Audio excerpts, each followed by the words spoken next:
guys, welcome back. We've been having a long discussion today, and I'm excited because two giant things happened. Two big things happened this weekend. And one is on Thursday, the 18th of March of our year of our Lord 2021. That was for Andrew. Thank you. You're welcome. Zack Snyder's Justice League's dropped on HBO Go. Second thing that happened is there's a little bit of controversy going on. Actually, there's three things. There's a little bit of controversy going on with Zack Snyder on a stream. We're going to briefly touch on that, okay? Just because it's relevant going on right now, and it's depending on your side of the story or where you land on, it's funny either way. And then the third thing was the amazing, which I feel was amazing, Falcon and the Winter Soldier, which character development is all what Marvel's about, it feels like right now. And I think this is why they are so much more. And we'll get into it because Johnny and I had a very interesting conversation where we'll talk about it here in a minute and then we'll go through it. And I think Johnny knows which conversation I'm referring to. Let's start off right back. Before I even go, welcome back to Spoiler Country. I don't know why I totally just went right by that because we were so excited with all this stuff going on. So March 18th, Justice League drops.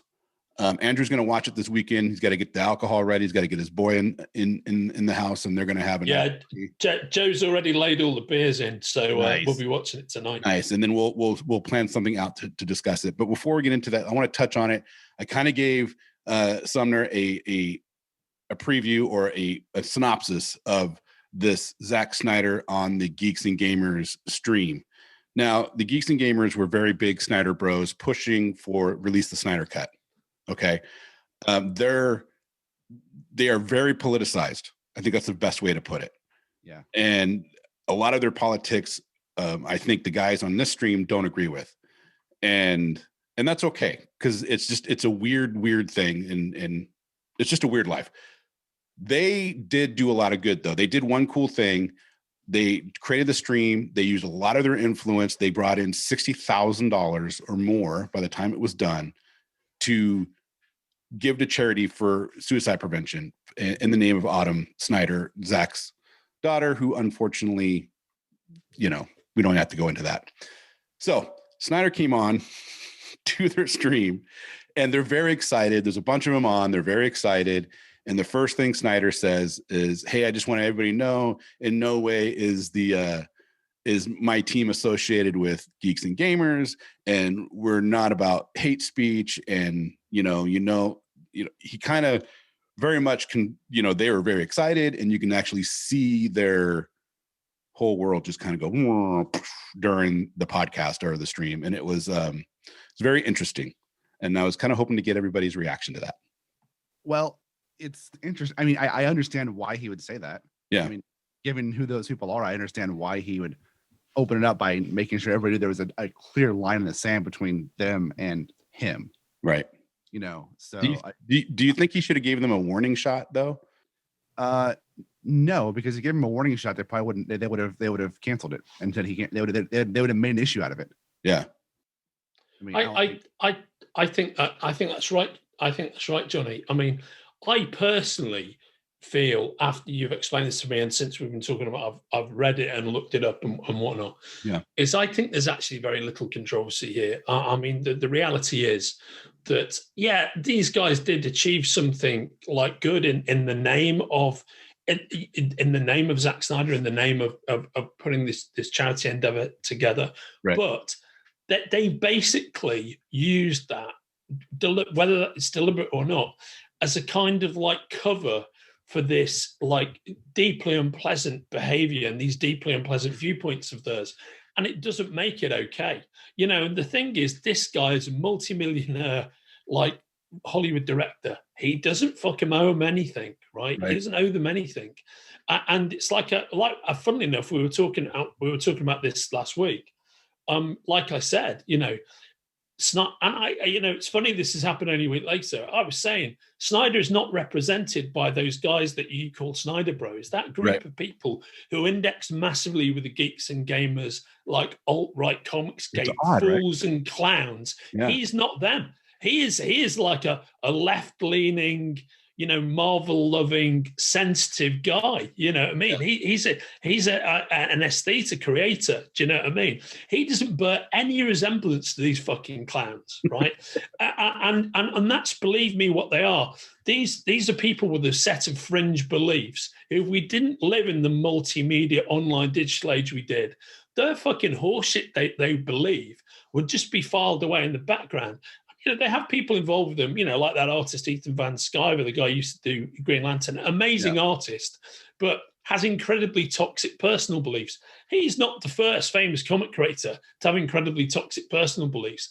And all you'd have to do is go back a couple of decades and, look at the people who are heavily involved, with like editing Superman and stuff like that in the 50s and 60s. You'd find a lot more. Weisinger, for example, famously very unpleasant person. Yeah. Jack Leibovitz, a guy who ran DC, famously very unpleasant person. Is a guy who, like, cheated Siegel and Shooter out of the credit. There's a lot of there's a lot of extreme political beliefs knocking around among those people. Now, some of them are indicative of their era, which is why that never really gets talked about. But these comics, what's it called again? Comicsgate. These Comicsgate people are just fucking idiots. Do you know what I mean? And it's like I said earlier on, like when we were talking about this off camera, you will rarely see these guys debating the viewpoint in a live conversation, right? And I'm not saying that they are all stupid, right?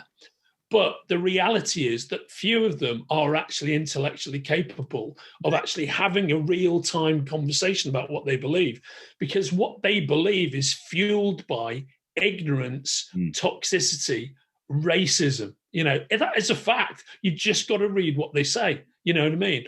And it's so the fact that they might have done this good thing doesn't really conceal who they are. Right. And really, Snyder saying what he did, it's the only way you could go. It's like, oh, well, the Nazi Party have, put together this like suicide prevention charity, and they've raised $60,000. Oh, that's good. But they're still fucking Nazis, right? Do you know what I mean? Right.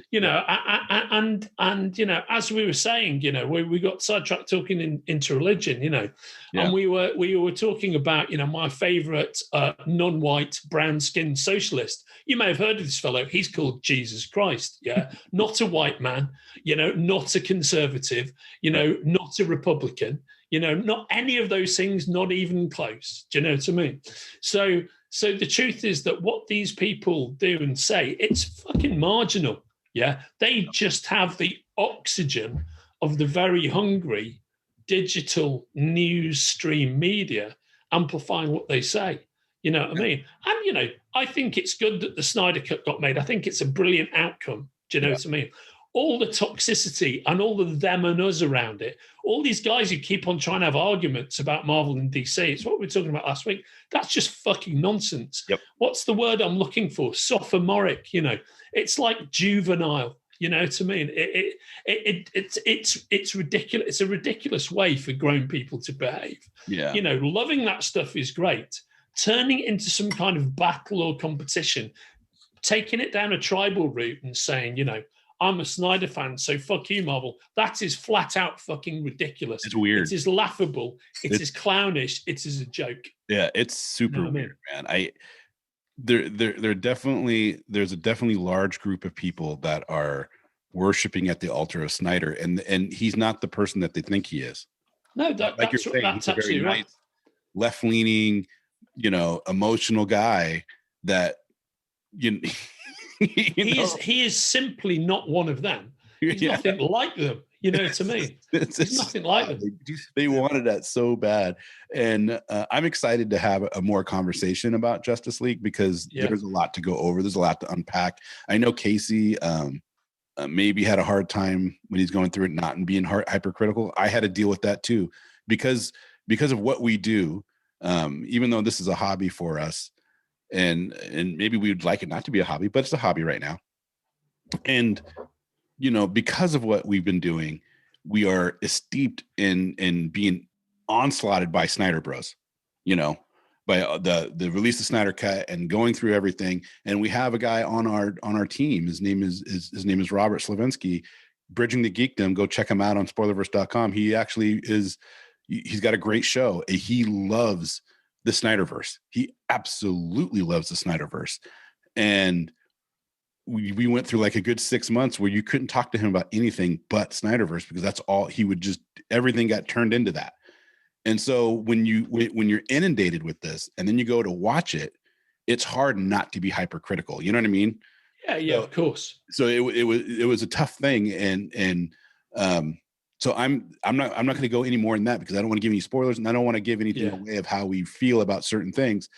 So I'm really excited to have the conversation with you after you get done watching it, and with Casey, hopefully he gets through it, because I know he's been trying to watch it. I don't know where he's at on it, but I know he's been trying to watch it.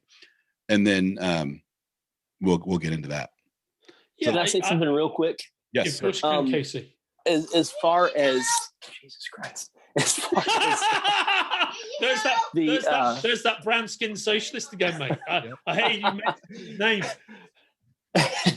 As far as the EVS goes, and people like him, people in Comicsgate, they're grifters. The people on top are grifting the shit out of a bunch of dupes. So on top of that, it's Trump all over again, mate. Yeah, it just makes the argument that these people need to be deplatformed, especially with what he said the other day, as just like outright like bigotry and racism. Like, who? Fuck that guy. Who? So he needs to be deplatformed. Who? And who needs to be deplatformed? EVS. Oh, okay. And on top of that, like, shame on YouTube for keeping him on. I'm sure they're getting a lot of money from the clicks, but fuck that. Like, have a soul. Sorry, mate. I'm only just now understanding who you're talking about. Are you using an acronym to describe Ethan Van Scriver? Yeah, EVS. Yes. That's what everybody in America calls him. Can I just say something real quick about this? Is that, I guess because I'm English, right? You know, and I'm America-loving Englishman, as we were talking about off camera. As you guys know, as is obvious, if you spend 5 minutes listening to me talk, you know, let's never forget how steeped I am in American culture, right? Yep. And my step granddaughter is American, my nieces are American. You know, my grandfather fought with an American regiment. You know, we all know. But I'm saying this for anybody who's tuned in, heard this English guy talking for the first time, is wondering what the fuck does he know about the USA? Blah blah blah. You know, my connections to America are very, very strong, and I love America, and I love the concept of America. Not, the reality of America is different, of course.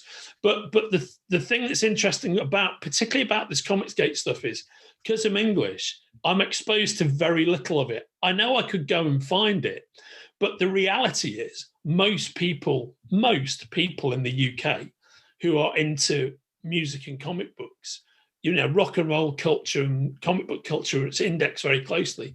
Most of those people are very left-leaning. Having a bunch of these alt-right, zealots who are into comic book culture, they don't fucking exist in the UK, because alt-right zealots in the UK are like skinheads and, you know, go around beating the shit out of people. You know, that they're just not into comic books. Yeah. So I'm not really exposed. The way you said, you often get dragged into the Snyderbros thing. Until you told me what Snyderbros were a week or two ago, I'd actually never heard of it. You know what I mean? I knew there are people, I know there are people for whom Snyder is a religion. And in reality, I could always see that they're not aligned with who he actually really is. Yeah. But this whole phenomenon doesn't touch me Monday to Saturday. You know, I only kind of get exposed to it when we're talking about it. I've got opinions on it. I find it fascinating. But I never hear any of that stuff during my working week. You know, when I'm doing stuff, when I'm recording for Forbidden Planet, these kind of right-wing comic book fans, that's how fringe they are.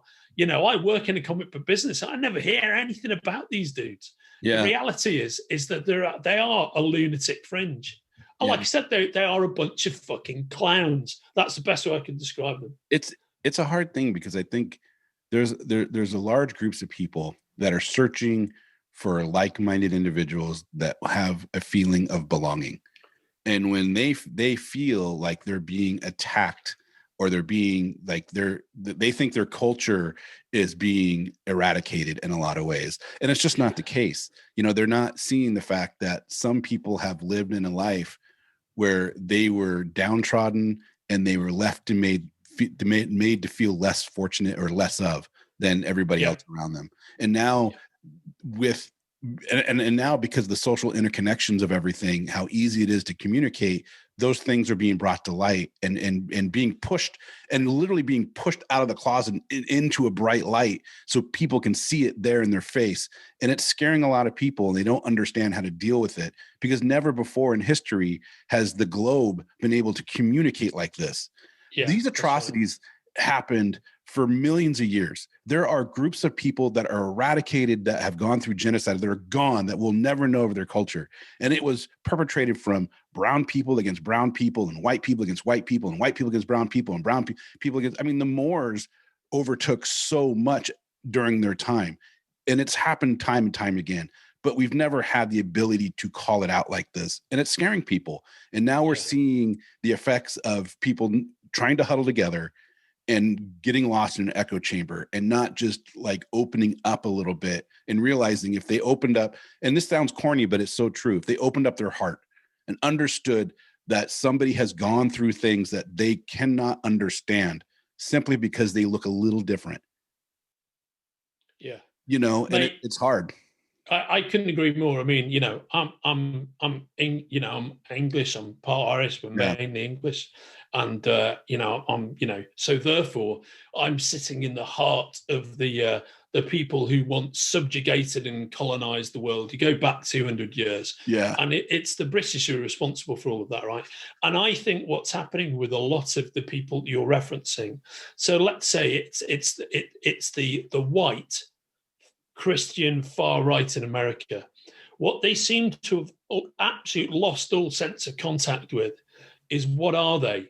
They are mainly immigrants from either Ireland or England, England, Scotland, and Wales, from Britain and Ireland. They're mainly immigrant families from those 4 countries who came to the New World, to America, because they were being fucking persecuted by the English upper classes.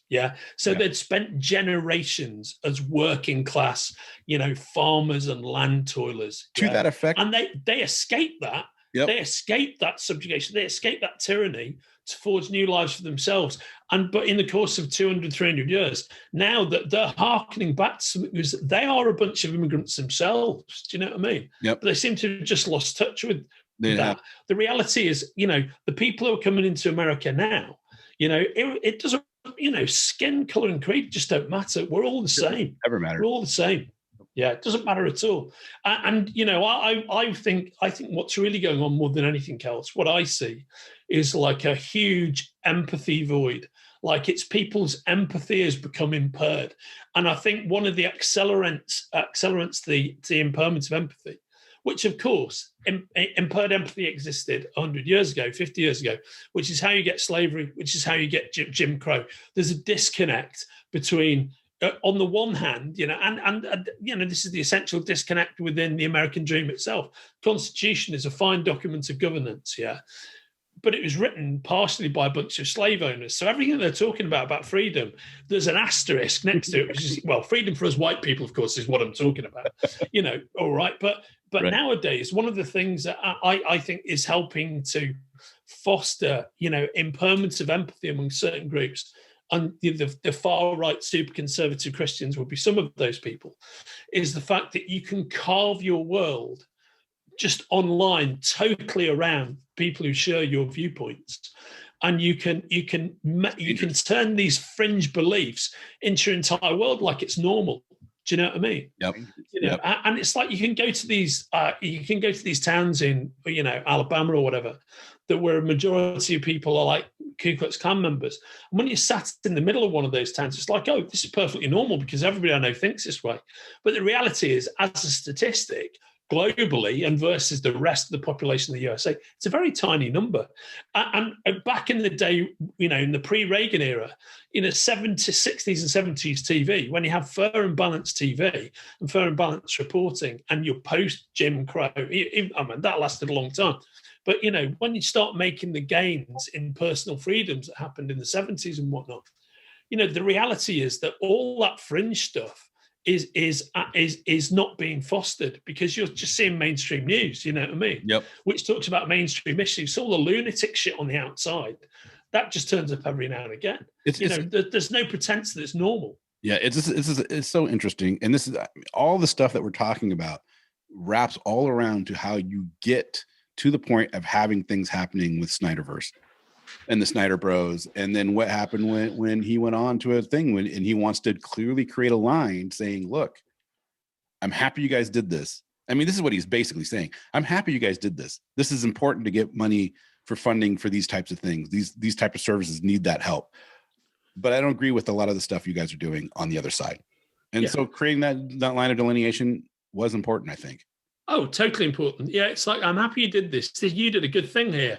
Yeah. But basically what you believe is toxic, self-serving and unpleasant. So I want to have no part of it. Yeah. And that's what he says, and I think hail to the chief, excellent work, Zack Snyder, brilliantly said. Do you know what I mean? And of course, he's got no fear of these people. He's made his movie. He's on to his next one. You know what I mean? He's fine.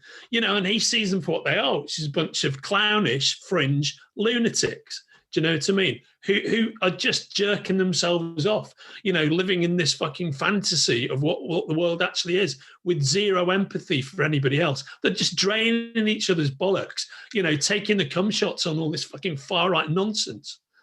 Okay, I think we end that conversation right there.